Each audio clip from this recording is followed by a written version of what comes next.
Hello, everyone. It's Nikki here. And today I wanted to talk to you about Gen Z and accountability. So let's go ahead and get started with that discussion. So one of my favorite things to do as an educator is to make sure that my students know that I'm there to support and guide them, even when things are not going the way either of us really intended. And it happens to all of us. Students may sometimes feel overwhelmed for a variety of factors, things happening at home, things happening in their social life, or just with the sheer amount of schoolwork that they have to complete because the volume is rather large. And sometimes kids may not always respond in a way that we'd hoped simply because they were not raised to. So the kids in this generation, a lot of them are coming from very broken homes.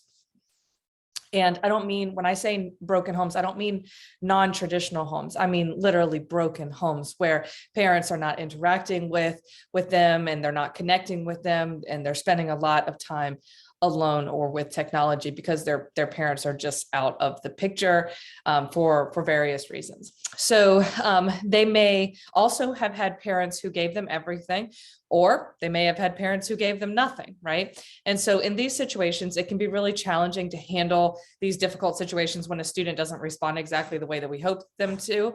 To respond with empathy, it's difficult, especially when our plates are so full and we're feeling a tremendous amount of pressure as educators. It's definitely tough. But here's one of the things that I try to keep in mind, and one of the things that I want you to take away from this video, and this, for your own information, this is not an easy thing for me to do either, is try to speak with less impulse and more purpose. So when we think about impulse, we might think of pushing our ideas onto someone else, or perhaps communicating in a way that's not exactly thoughtful. And when we think of the word purpose, though, we might think of a specific goal that we have in mind. And this is true. But the first thing that I had to keep in mind in these situations is not always that the outcome, it's not focusing always on the outcome, but rather on the person. And that's really empathy. So I want to maintain that relationship with the student and communicate in such a way that helps them grow as people. So for example, a couple of years ago, and this was not a great situation that I handled I had a student who was habitually late in the class, and she had no concept of how frustrating this was for me as her teacher. And instead of me handling it, I let it build. And this was something that I should have addressed earlier, but I didn't. And when I finally did talk to her, her response was defensive, right? She said something like, "What? Who cares? It's only a minute. What's the big deal?" Right? And this is very typical of Gen Zers because they don't have the same concept of time that other generations do with regards to, showing up on time. They sort of want to come and go as they please. So to them, showing up at 9:05 is the same as being there at 9 a.m., right? And to them, it's like, oh, 5 minutes, so what, right? And they do have the tendency to feel this way, and that's why they need guidance to help them. And that's why our communication is even more important in these moments. But in that particular moment with the student, I was just infuriated, right? And that's how I felt. And it was clear that in that moment, I was not going to change her mind. And like many educators, we've experienced the same things because many of the students have been socialized to believe that this type of behavior is normal, just showing up late, coming and going as you please, right? All that kind of stuff. So how is it possible to turn these types of situations around? Well, the first thing is I made a mistake starting from a place of accusation, right? I did not assume the good intentions. And that's one thing that I do always now. And I certainly was not in a headspace of wanting to make a difference, right? Or to have a positive impact in this child's life at that moment because I was so upset.